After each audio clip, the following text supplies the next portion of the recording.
Shalom and welcome to this edition of Revealing the Truth, where we cover the headlines, the heartlines, and biblical truth. I'm your host, Rabbi Eric Walker.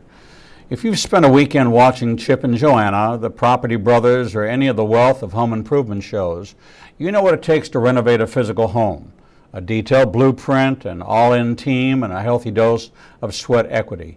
But like renovating a home, what about renovating your family?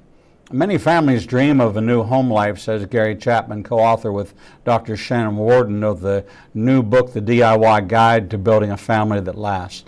They don't want a new family, they just need new tools to improve the family life they've got.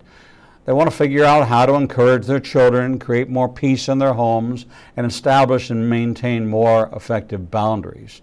Dr. Chapman and Dr. Warden have extensive experience in family and marriage counseling. They believe that it's possible to have the home life you want with the people you love.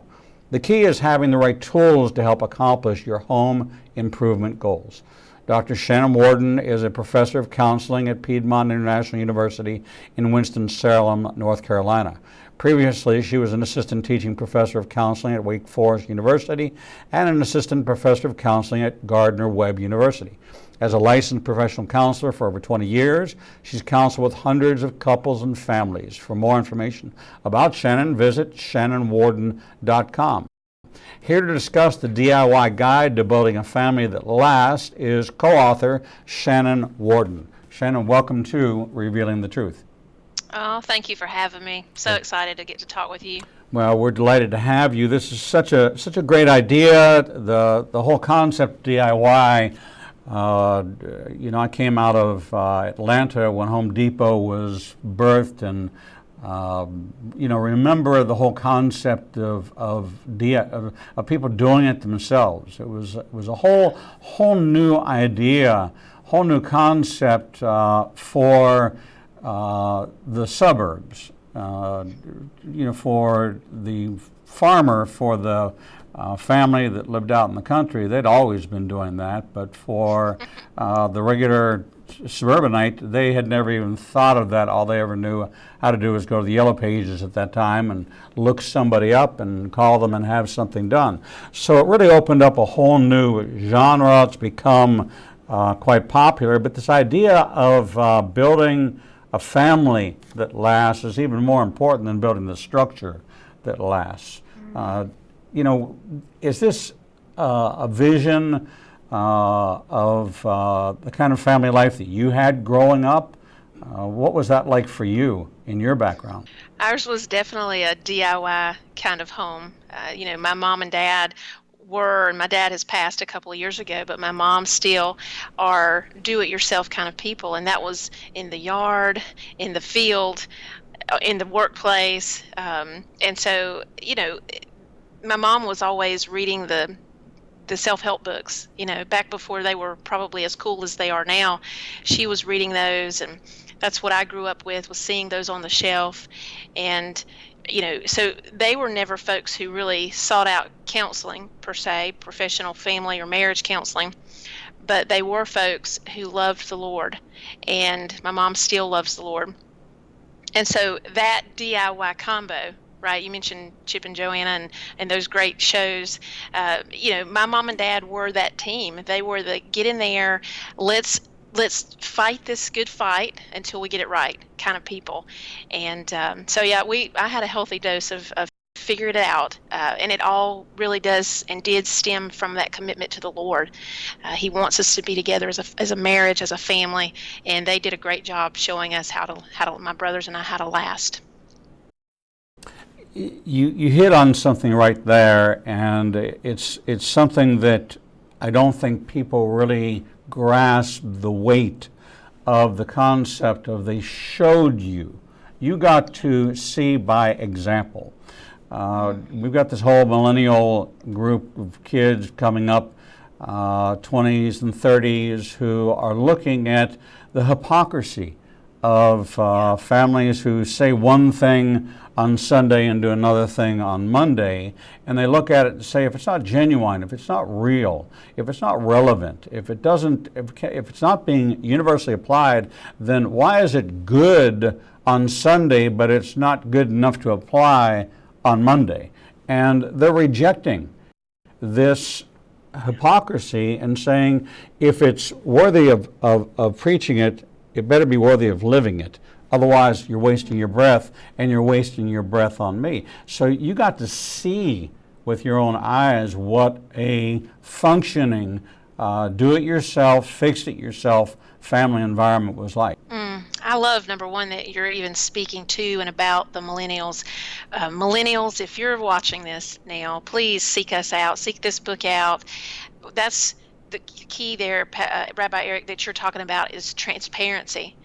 My mom and dad weren't perfect. Millennial, you're on it. You're like, you listen, and you said it, Rabbi, that they see it. They see it, and they're going to call it out. I think, and I believe that God's plan is in that. I think some in the world would say, oh, look at that millennial, they're doing this or doing that. Well, God is calling us to attention.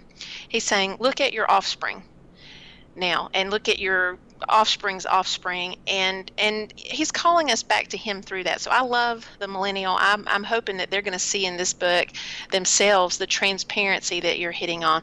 This is not about being perfect. And so many, you're right, so many think they've got to dress it up for Sundays or Saturday. They've got to dress it up in their worship whenever in the week they're worshiping him. That's not what God is asking us to do. He's asking us to be with him every day. Let him DIY with us. Let him work on us. You remember that song back from the day, he's still working on me to make me what I ought to be? That's what my family, how I grew up, and that's what me and my husband Stephen and our 3 kids are doing right now. Not perfect, but he's still working on us, and we're in it with him, all in with the Lord.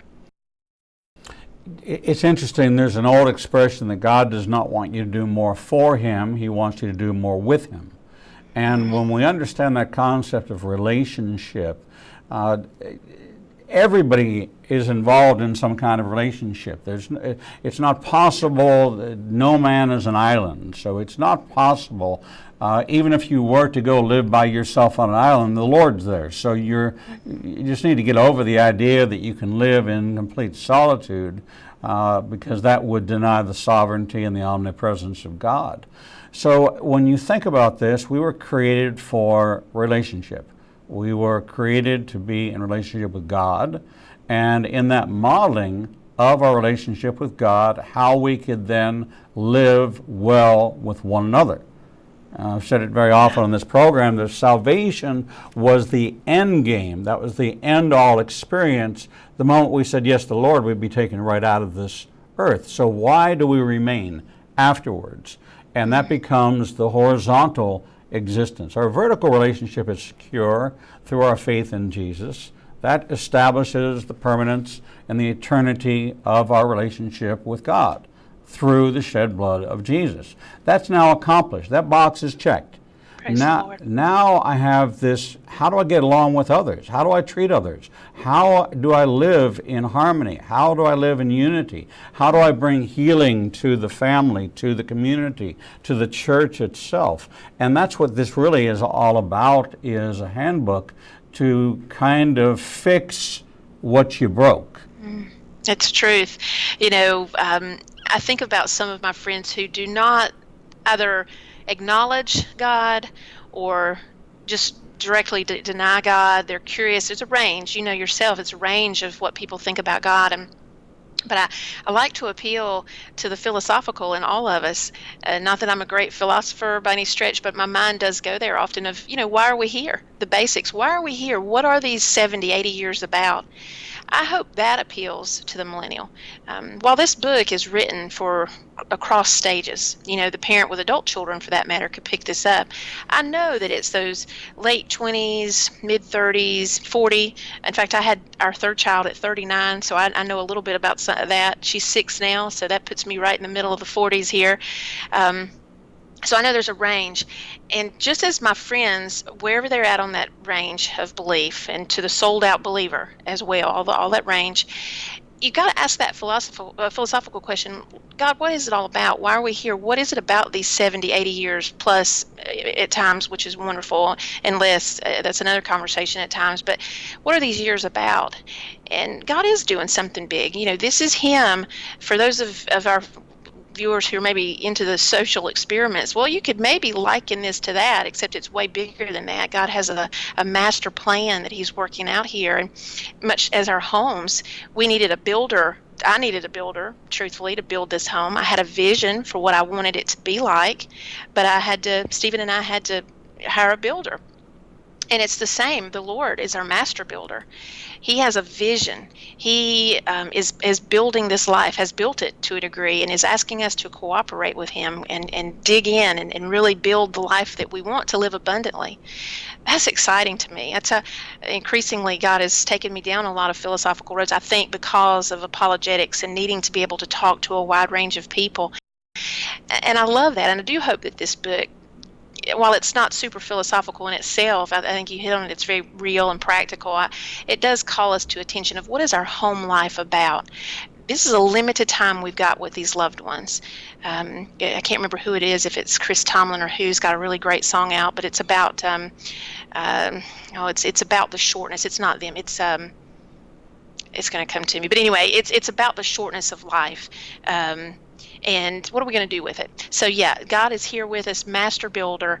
What's the purpose of this? He says back, you can have life abundant if you have it within me. Let me help you build that home. Let me help you build that home life. The influence that your parents had on you, the foundation stone, the cornerstone, the capstone, the projects which you undertook as a family, was this something where you saw your father step into a leadership role? He kind of laid out the plan, he kind of directed the work, but he also did the hardest jobs. Was this the kind of example that you had? I did. My dad, I watched him be baptized as a young 30-something. He had not grown up in an actively practicing Christian home, had very marginal models himself.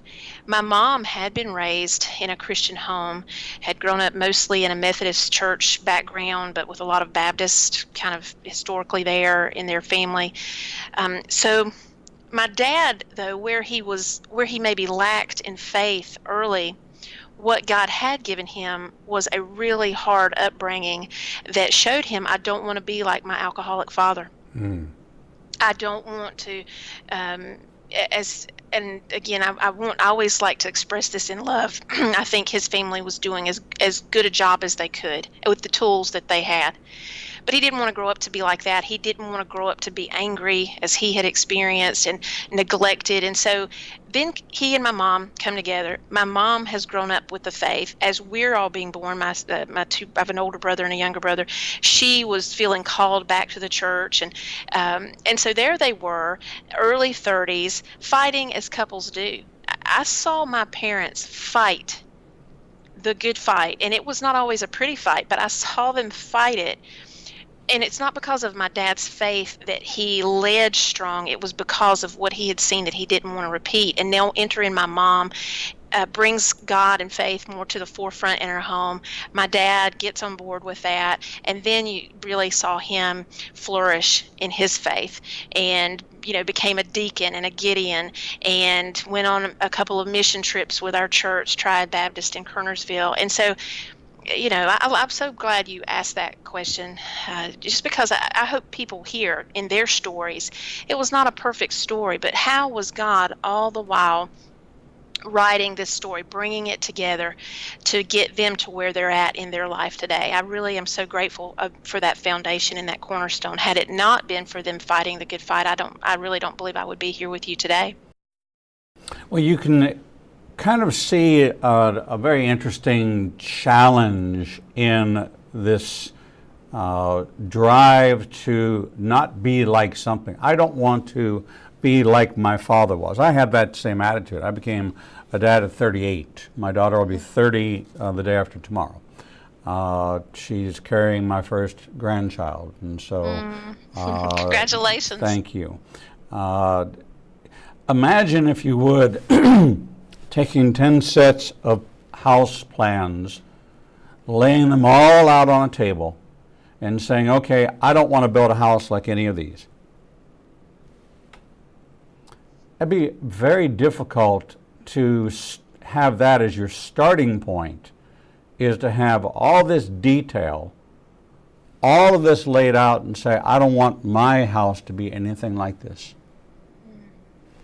That's kind of where your father was coming from. That's kind of where I was coming from. I actually did not want to be a father because I didn't want to be like my father.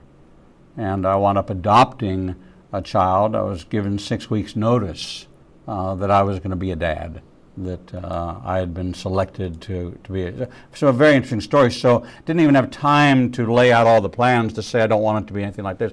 I'd already decided I didn't want children because I wasn't going to pass that on. I had a corporate career and had decided. So coming from a negative perspective, it opens up a whole world of confusion and lack of clarity. So there would be friction with a mom whose foundation was firm in faith, where she had a blueprint, she had a guide, she had the master's plan.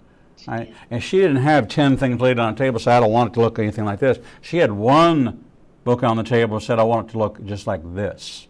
Yeah. And this is where we come from, is building the positive model and the positive plan. So when you hired someone to build your home, you had a vision and you conveyed that vision, and when the plans reflected the vision, then you broke ground. Did you break ground before you had the plans? No. You didn't. Okay, that would have been out of order. That's right. Well, in fact, if we carried that reality and the metaphor further there, the local county ordinances won't let you do that. And I really think we could liken it with not much of a stretch there. We could liken it to what God's ordinances are, that we cannot build that home. Now, you can go and you can throw together a home life. And you know yourself, there are some good folks out there who are doing okay. They just don't have the promise of eternity in heaven. But they're doing okay, nice people. But to have life abundant here, to have eternity there, God says to us, here are my ordinances, much as the county said to us, you've got to have a plan. It's got to be approved. You have to have your land, your space surveyed. You've got to now have plumbing codes met and electrical codes. I mean, there are a lot of ordinances there. I think some folks balk at having order and rule, and in some cases it's because it's been abused, and that's a fair talk in itself. But I think some, just out of pride, I laugh at this popular song, that's out there right now, and it says something. One of the lyrics is, what is it? You can't tell me nothing. You can't tell me nothing. And I worry about that a little bit. Now, it's a fun song, but I worry about that lyric a little bit, that is the mindset of so many of us in our sinful natures. You can't tell me nothing. Well, God says, I do, in fact. I'm going to lay that beautiful plan out for you. I want to tell you something. I'm not even going to lord over you in the harshest sense of the way. I want to partner with you. I want to be not only your master builder, but your consultant along the way, your partner in the process, all of that good stuff. He says, I want to do that. But I think, again, the sin nature in us says, I don't want to, can't tell me nothing. I don't want to be told. And gosh, wow, how much life do we have to live before we know that is a faulty building plan waiting to unfold? So the sooner we get on board with God's ordinances, the better, hopefully in the earliest stages of the foundation of our homes. There's a word that comes into play in all this, and the word is permit. Okay? And the permits that you had to have in order to break ground, to have somebody sign off on the permit. Okay, well, it's also linked to permission, permissive, what God's perfect will is versus what He permits or what He allows us to do, what we kind of get away with in our own latitude. If we didn't have those checks and balances, if we didn't have the surveyor, if we didn't have somebody to check and make sure that the foundation was square and solid and didn't leak and all the things that they do, if nobody checked the concrete to make sure that when they were pouring it, it was the right consistency and the right mixture and all the things that they do, yes, you can go build your own house, your own mud hut, whatever you want, but by going through this set of permissions, these permits, then you're getting a sign-off on each step of the way. That sounds like a solid plan that God gives us to say, don't go buy the house and then ask me to bless it. Talk to me about the house that you want for your family. Maybe I'm going to show you something that you didn't even think of, that you hadn't even considered. Where do you bring God into it? God should be a part of it from the conception. He should be one of the conceivers, not one of the permitters. And so when we look at the order in which we do things, we have a tendency to do things out of order. Lord, I just bought this new car. I want you to send your angels to protect the front and the back, the sides of it. I've made this decision. And he says, well, thanks for checking in with me. And, you just go ahead and enjoy that. But, the decision should have come, to involve me should have come a long, long time ago. And so we need to learn that the order, and when you do these projects, as you talk about in the book, this DIY guide to building a family that lasts, as you undertake each one of these projects to remodel your family, to refurbish, to refresh, to update. I just finished an update on a 20-year-old house. Right? And there were things that were cosmetic, there were things that were functional and foundational that needed to be updated just to make it so that not reflective of a house built 20 years ago, but a house built today. Going through that process, I created a checklist of things, priorities, and the order I wanted to do things in based on their impact for my living comfort, not for resale. I was doing that to live there comfortably, to do what I could, which was pretty limited. The Jewish carpenter concept is 2,000 years old. It's not current. I can promise you that. It's still a 2,000-year-old concept, and a lot of us still hire a lot of people. I'm sure there's many DIYers out there. I just don't know any, and didn't grow up in a DIY family. But we look at this, and there is a plan, and we have a starting point, and there is an end point. There's a vision that we have. In order to get to that vision, it's a journey. And you have to map out the steps of a journey the same way you plot out a trip. So this idea that you and Dr. Chapman had, how did this come about?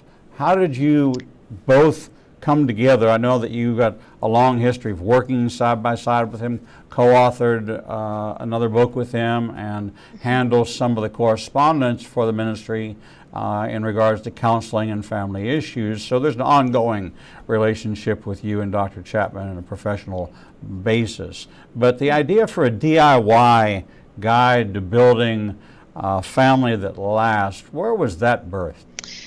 In the spring of 2015, it's probably maybe a little earlier than spring, January, February, I went and met with Dr. Chapman and took a list of ideas that God had placed in my mind and heart of books.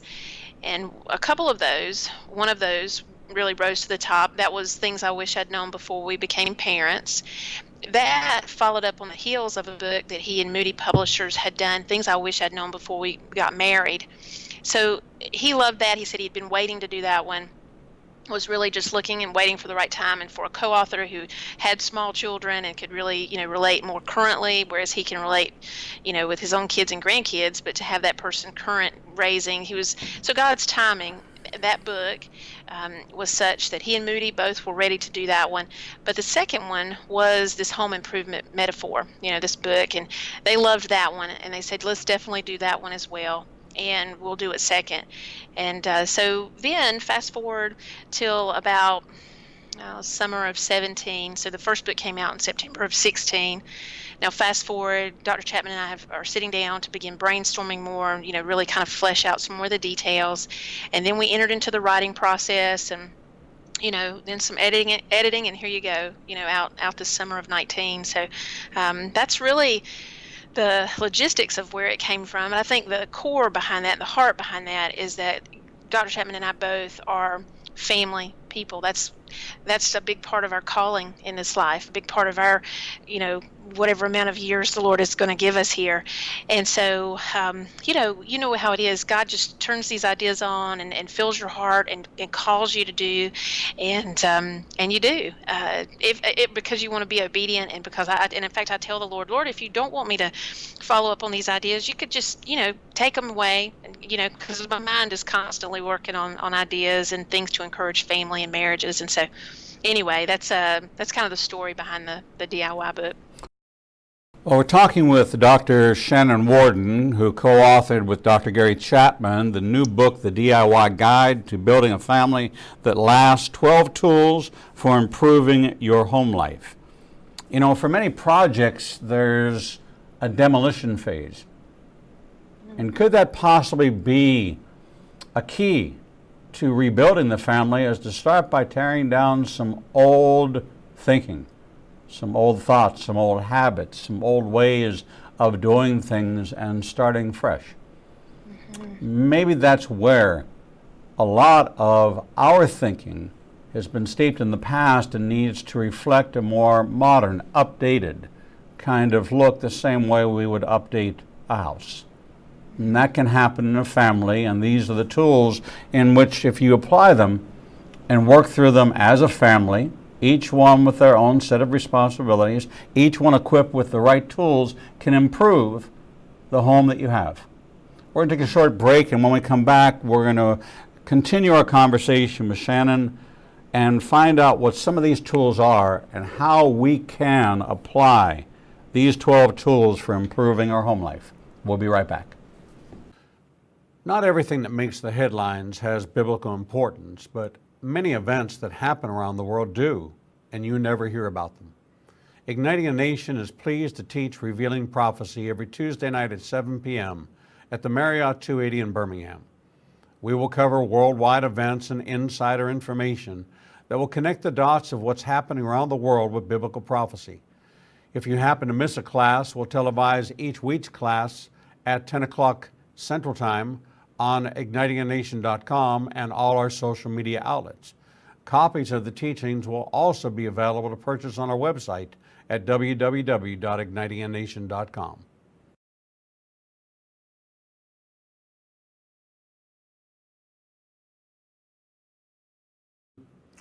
The Lord meets you right where you are, and so does Igniting a Nation's new live streaming outlets. You can now watch Revealing the Truth, Revealing the Bible, and Prophecy Revealed simulcast live each Monday through Friday from 10 a.m. to 1 o'clock p.m. Central Standard Time on YouTube Live, Facebook Live, Vimeo, Periscope, and through our website, www.ignitinganation.com. No matter what device you are using, our program will automatically scale so you won't have to miss a single program. And if you happen to miss an episode, you can always subscribe to the Igniting a Nation YouTube channel and access over 1,000 interviews and never miss your favorite authors, special guests, and topics that interest you the most. There are lots of ways to see Israel, but nothing compares to seeing the land of the book and the people of the book through the eyes of two Jewish believers who can take you on a journey that will bring the entire Bible to life. When you join Rabbi Eric Walker and his #1 rated tour guide, Edo Canaan, in Israel, you'll experience incredible teachings, first-class accommodations, and actually walk where Jesus walked. You will experience the Bible transforming from black and white into living color, and you will never see the Bible in the same way again. For more information, visit us at www.ignitinganation.com/events. The Lord contends with what contends with you, and Igniting a Nation is committed to bringing to light each and every issue that faces a believer's life. Our live stream programming and teachings take you on a journey to finding biblical truth from a wide variety of experts who share their insights into a deeper walk with the Lord. We have assembled the most comprehensive panel of experts in the fields of prophecy, caregiving, healing from trauma, shame, and abuse, and so much more. We continue to expand our teachings and programming to meet your needs. We're committed to healing the nations with biblical truth. Visit www.ignitinganation.com to develop a deeper walk with the Lord and start your journey to a transformed life. The Bible commands us to study to show ourselves approved, but most study using Bible study tools and not actually studying the Bible chapter and verse. Igniting a Nation is pleased to present Revealing the Bible, recorded and taught each week before a live audience. We take you deeper into the actual Bible and verse in both Hebrew and English and connect the dots between the Old and New Testament.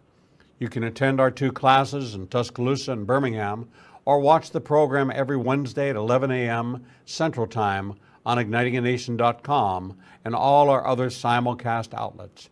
For more information, visit www.ignitinganation.com/events.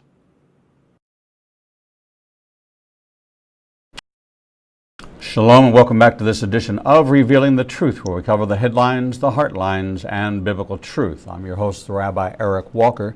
We're talking with Dr. Shannon Warden, who, along with Dr. Gary Chapman, wrote the new book, The DIY Guide to Building a Family That Lasts, 12 Tools for Improving Your Home Life. Shannon, welcome back to the program. Thank you, Rabbi.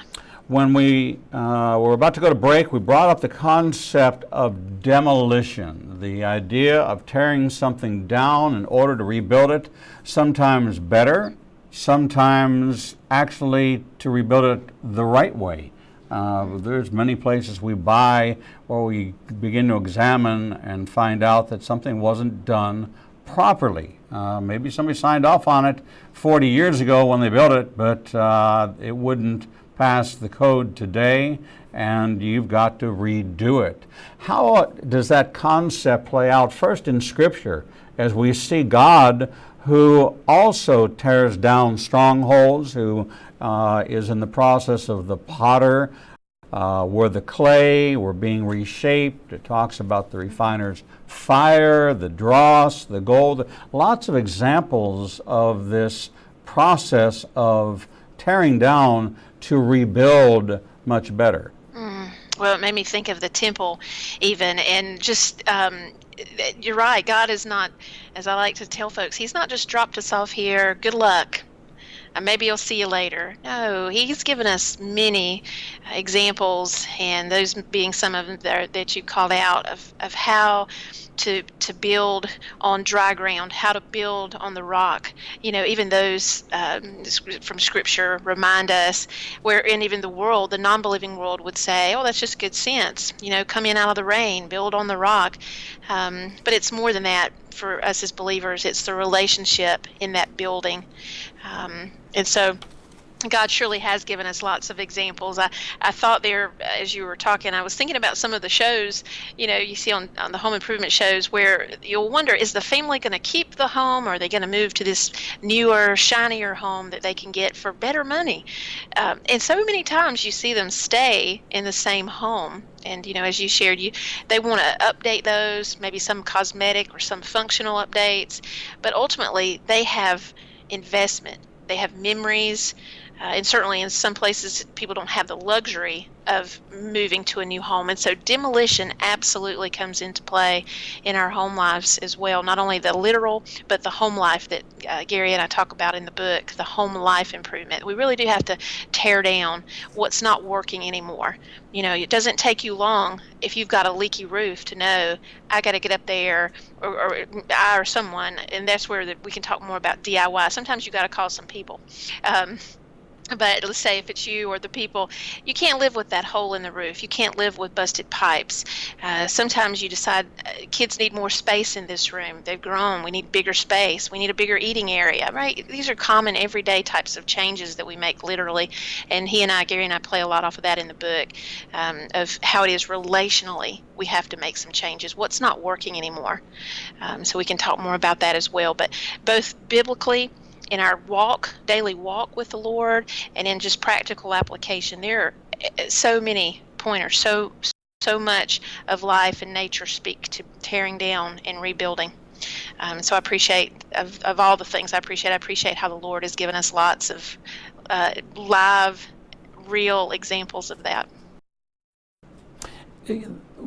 When you take on a project like this, to build a family that lasts, you have to go through the same process you would have to with anything. And that is, first you have to determine what it is you don't like, what you're not satisfied with, what you want to change. And often it comes out of discomfort. It comes out of a negative space, if you will, of what I don't like. We tend to look at life, we don't learn anything when we do things right.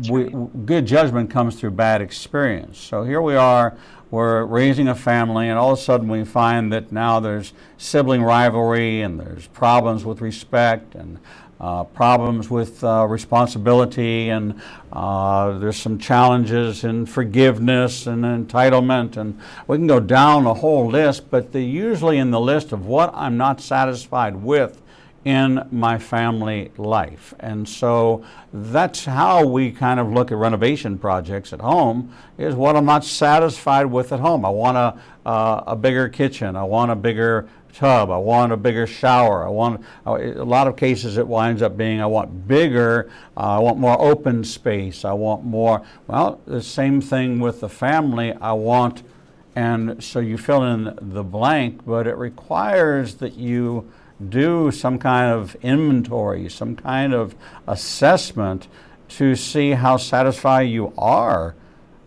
in these different areas. How do you approach that in the book? How do we start? That's always the difficult part. Well, and I love the angle you're taking on that is very similar, obviously, with the book, but there, that what's on my mind a lot in terms of my family.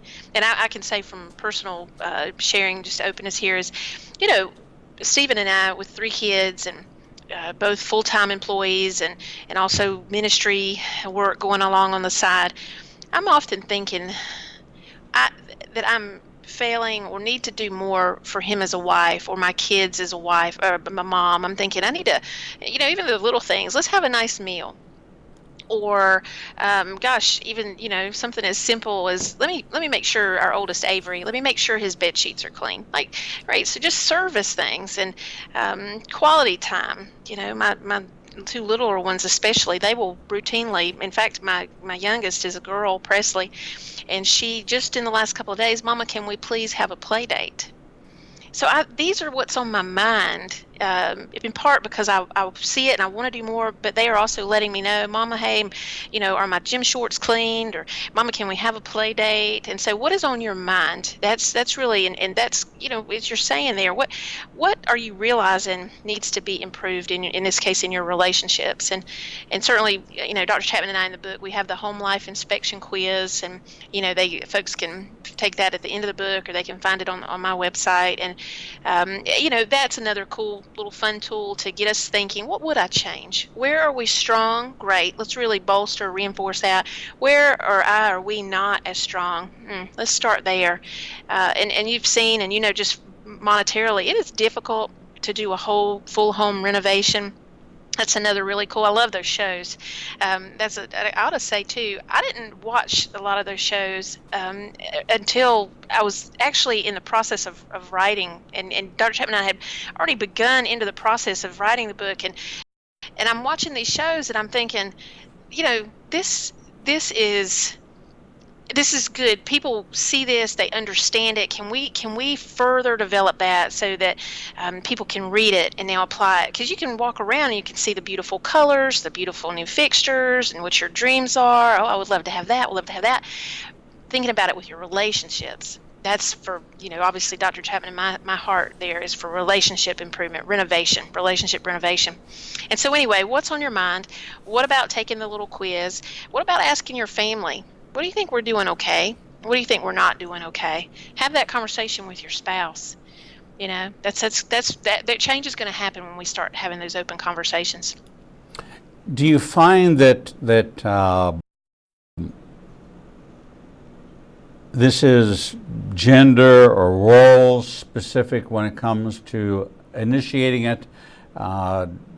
Maybe the wife and mother is the one who is more vocal, or maybe bears a little bit more of the emotional connection. Men tend to look at themselves as provider, protector, and as long as they're bringing home the paycheck and as long as they're defending their family, they're pretty much doing all that they're supposed to do in subduing the earth and making sure that the doors are locked and everybody's safe.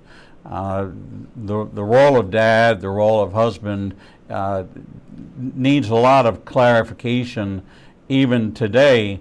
With as much and as many resources are available, there's still that fallback position of provider, protector.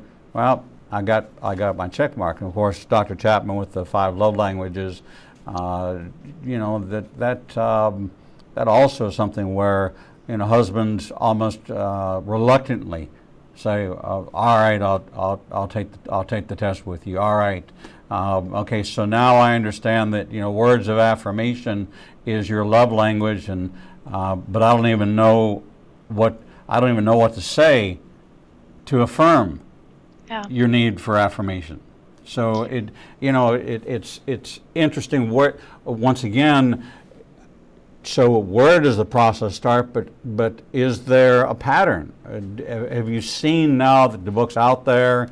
Are you getting feedback from who's initiating? Who's starting the process? Who's really the consumer here? Is it mom or is it dad? I think you're kind of getting to it there is typically more the mom. The mom as the manager of the home in a way, is oftentimes thinking, hey, we could do more. I also think maybe just women's tendencies, and as well as maybe how we've been socialized. I think there's some truth in that as well. But is what do we read, and then just in our own God-given DNA, what do we want to read? Back to my mom reading all those self-help books all those years, And so I do think the mom, in my experience as a professional counselor, ends up being the initiator. I think you're also though seeing a trend, and it's a good thing. I know there's some mixed motivation behind some of the current social landscape of let's make boys, less toxic male, and some stuff like that. I know that I don't go in with all of that, but I do think a part of that is God saying, and not just that one, I'm just kind of pulling out that one piece, but generally I'm speaking of that whole kind of trend of how we're looking at boys differently, and girls for that matter. I do think there's part of that the Lord is saying, I'm not the one who limited. I didn't make you, to just be the burly male hunter or the super dainty, biscuits from scratch kind of, lady. I mean, God is saying, I love the man in all of his ways, and I love the woman in all of her ways. And so I do hope that the parents right now, the modern 20s, mostly 30s, 40s parents, I hope that, the man is saying, wait a minute, I'm probably not going to change my DNA exactly, but wife, what do you think? Where are we not doing so well? Let's pull out a book like this and let's say communication, forgiveness, compassion. And the book, it's got some great questions in it, gets you thinking, but man, take the lead like that. Your wife, you'll get big bonus points for taking the lead like that if you do it. But to the question, yeah, moms are doing that a lot. But dads, hear us here talking and inviting you, please take lead like that. That's a game changer for your family. Well, it's not problematic. I think that part of the analytical, the compassionate side of the female DNA is to assess and to want to make things better and to see when things tuned in just a little bit more to tone of voice or to content. more so than the dads are. But that doesn't mean the dads aren't capable of being engaged in this. And I think it's a platform for encouraging men to get involved when they have a guide, something that they can say, okay, all right, listen, I have the instructions. I do know how to assemble this. I can go ahead and get involved and do this. And I can say, all right, well, you can do this, and you can do this, and you can do this, and you can go get that, and we can do this as a project, as a family. I think about when my daughter was in elementary school, and she would come home and she would have to do a project, and so I'd get down on the floor with her, and we would cut things out of magazines and have piles of things and glue stuff on paper. And so, it was her project, but she wanted me to help her cut things out, and I was happy to do that with her. And whatever she was that she wanted me to do, she would just say, Dad, can you get another magazine, or can you go to the store and get that? I could do that. I could take instruction. I could take direction. And maybe that's what we need in order to feel more confident and have that success under our belt. I hope that men will like the book because there's a man and a woman writing in it, and you hear our voices in there. And, I hope a man will appreciate, not that he wouldn't just from a woman, but just, I hope he'll appreciate that Dr. Chapman's voice is in there. And these are mom, dad, male, female, capable types of do-it-yourself relationship changers in here. And I think I love the shows with the two people because there's that added perspective, and I think it's great in kind of the parallel. I wanted to say too about women. Women, give your men a chance, would you? We are built differently, and that's not a bad thing. I know there's obviously some trend now for a long time of what a woman should be or what a male should be, and it's a lot of confusion out there. If you come back to the Word of how has God designed us, and if you come back in your spirit and in your walk, your talk with the Lord, what do you want from me as a mom? What do you want from me as a dad, for the dad? But moms, you listen, ask the Lord that. Lord, you've given me this husband. How can I encourage him? Because we are different, and I know Stephen and I, we've 21 years married now. We've had a long enough marriage to know, to kind of fight through the things that we're not worth fighting over, to get to a place of more comfort where we can appreciate, God has given Stephen this vision.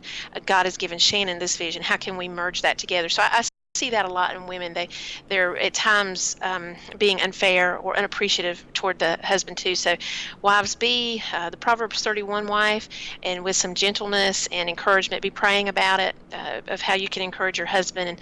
And then, husbands, y'all be open too. And that's God's plan. Wow, we can accomplish much. The two together, the three-strand cord, right? That together, God's plan. In fact, that's what we tell our children. My children ask us things about the world, and I say to them, that's not God's plan. This is God's plan. And back to the drawing table again, the blueprints. What is God's plan? It's a good plan.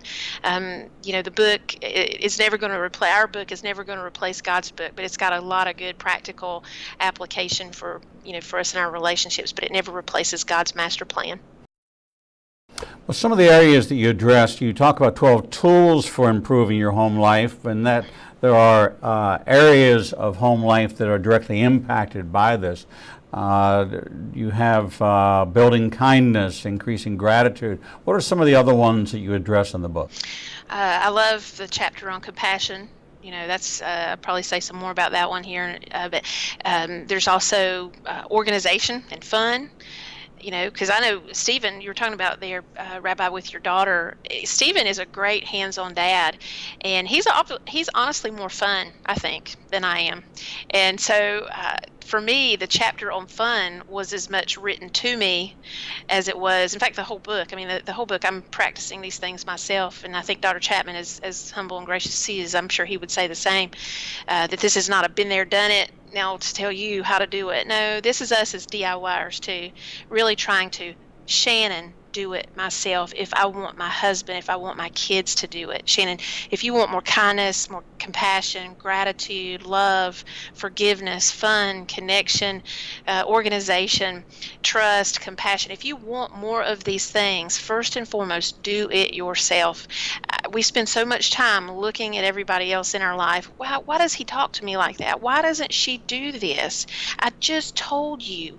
We spend so much time, and life is frustrating, right? But what am I doing? Let me put the mirror back on myself. What am I doing? Let me work on that, in hopes and in likelihood that the family will then follow suit. So compassion is one of my favorite chapters because I experienced so many women in particular, and men. I've counseled with a number of men and couples over time, but a lot of my work has been with women and couples. But I experienced so many women to be low on self-compassion. They're holding themselves up often to an unhealthy expectation, and they're so hard on themselves, and that then trickles over into their parenting. If you can't be compassionate and loving in the way that the Lord intends for us to be toward myself, how can I show compassion to my children? So that's one of my favorite chapters in the book, is compassion. What was the hardest chapter for you to wrap your arms around, knowing how important it was, but really coming up with the solutions and some of the practical projects you can do to reinforce the message? Organization. It's order. We have to reestablish order in the family and in our lives to be able, as we were talking earlier, to live life abundantly. So organization, for me, somebody who, again, is a full-time professor, also am the director of counseling and women at my church, and that's a part-time role, and then also working in my own writing and speaking ministry, and wife and mama to 3. And so to really, that chapter again is to me as much as it is to anybody else. What do I have to let go of? And that's a hard thing at times. What do I need to let go of in my life so that I can get to where I need to get on time, so that my children are prepared, so that Stephen and I feel not frazzled but unified. In organization, I'm telling you, I can testify firsthand that that one is an Achilles heel for me, of oftentimes doing a little too much. I've got good sense about it, and I listen to the Lord. Shannon, you need to stop that. You need to cut here. So that one, though, that one was a challenge. Not so much not knowing what the things are, but deciding, am I going to do it myself? So I really have to be a practicer here of what we're teaching in the book, in that organization chapter. If parents want to make more time, free up more energy, open up communication, have more time for connection with each other, for all the good stuff, we're probably going to have to let go of some other things. And it could be something so small as, letting go of some TV, letting go of some social media. So small but big. But anyway, that chapter, organization, I think is going to catch some people's attention.